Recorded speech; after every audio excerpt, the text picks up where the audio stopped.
I got first the invitation to come here, the first words were Israel lobby. I said, wow, they invite me. AIPAC is inviting me. And then I said, that's the chance of my life. And I'm going to come there to Washington and to tell them, listen, with friends like yours, Israel does not need enemies. I think that we are dealing with a corrupting friendship. I think that if it wouldn't be the Israel lobby, Israel would have been today a better place to live in. Israel would have been a more just place.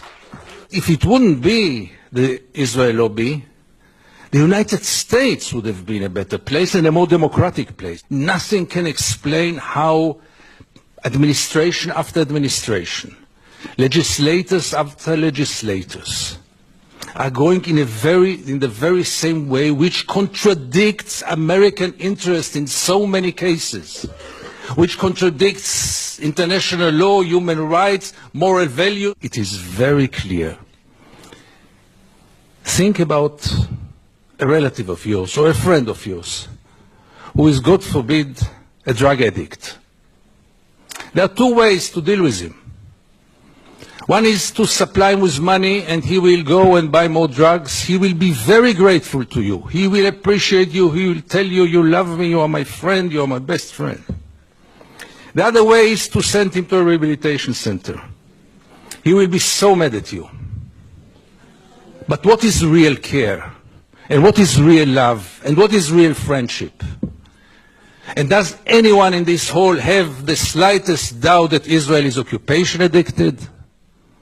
And reality is that there is no chance for a change from within the Israeli society.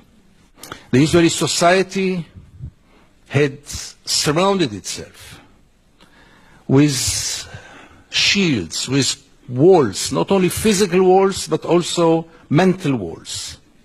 The only hope is for an international intervention from Washington, from the United States, from the EU, because the Israeli society is by far today too brainwashed. And Israel, let's face it, is a society which lives in denial, totally disconnected with reality. Would it be a private person? I would recommend either medications or hospitalization, because people who lose connection with reality might be very dangerous either to themselves or to society. Three principles which enable us Israelis to live so easily with this brutal reality. A, most of the Israelis, if not all of them, deeply believe that we are the chosen people. And if we are the chosen people, we have the right to do whatever we want. B, there was never in history an occupation in which the occupier presented himself as the victim. Not only the victim, the only victim around. This also enables any Israeli to live in peace because we are the victims. The third set of values is the most dangerous one, and this is the systematic dehumanization of the Palestinians, which enable us Israelis to live in peace with everything, because if they are not human beings like us, then there is not really a question of human rights. Is it good for Israel? No, it's very corrupting.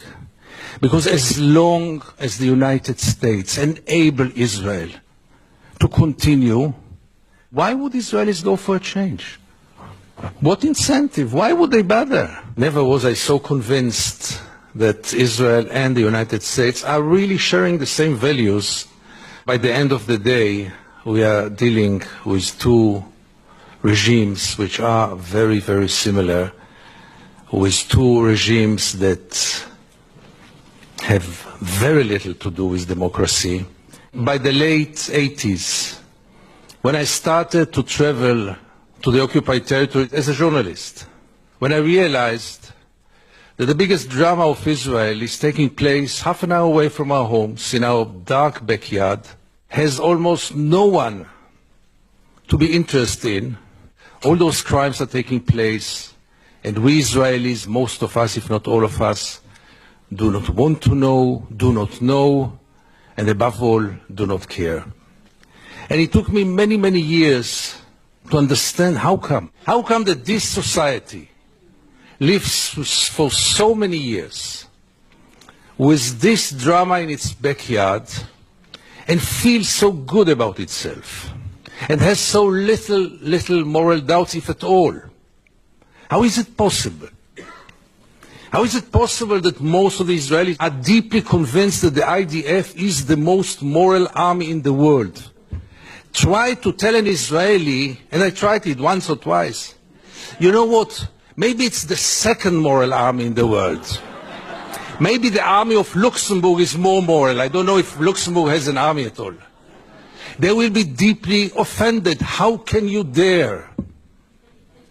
How come that when this reality is taking place so close to our home, how come that we live in peace with it, that we continue with it, that there is no resistance, almost nothing?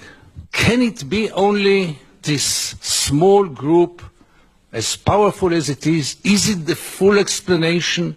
And the Israeli society lost connection with reality. It lost connection with the reality in its backyard. It's totally lost connection with the international environment. Really to believe that 5 million Jews know better than 6 billion people of the world? Really believe that 5 million Jews will be able to continue to live on their sword forever? Is there one example in history in which any country lived on its sword forever? Empires? Really believing that in the 21st century it is acceptable to ignore the international law in such a way, to ignore the international institutions, and to rely only on the United States and Micronesia. Let's not forget this friend of Israel. And recently also Czech Republic. Thank you, Czech Republic. And Canada, your neighbor, obviously. So therefore it is so crucial to see any kind of change here in the United States. And we jump on any sign. When J Street was established, we say, yeah, here it comes. And it didn't come. When Obama was elected, I had tears in my eyes. I said, here it comes. And it didn't come. Because change will have to take place here. In Israel, it's a lost case. Forget about it. Dual strategy of Israel of being a victim on one hand and manipulating on the other hand. Benjamin Netanyahu came with the notion all the Jews must come to Israel. It's the safest place for the Jews in the world. It's a shelter for the Jews in the world. Which is wrong, because Israel is today the most dangerous place on earth for Jews. But let's put it aside. It was only 24 hours later when he said Israel is an existential threat under the Iranian bomb. And I asked myself, how can you dare call Jews to come and to join this suicidal project when the Iranians are going to bomb us? But in Israel everything goes, and both declarations were accepted as the only truth. If you scratch under the skin of almost every Israeli, almost no one will treat the Palestinians as equal human beings like us. I once wrote that we treat the Palestinians like animals, and I got so many protest letters from animal rights organizations, rightly so.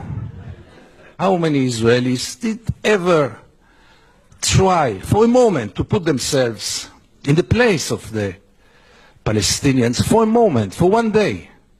And I want to give you two examples which will demonstrate it. Many years ago I interviewed then candidate for Prime Minister Ehud Barak, and I asked him a question which I try to ask in any occasion. Mr. Barak, what would have happened if you would have been born Palestinian? And Barak gave me then the only honest answer he could give me. He said I would have joined a terror organization. And it became a scandal, because how can you dare to put Ehud Barak to think what would have happened if he would have become a Palestinian?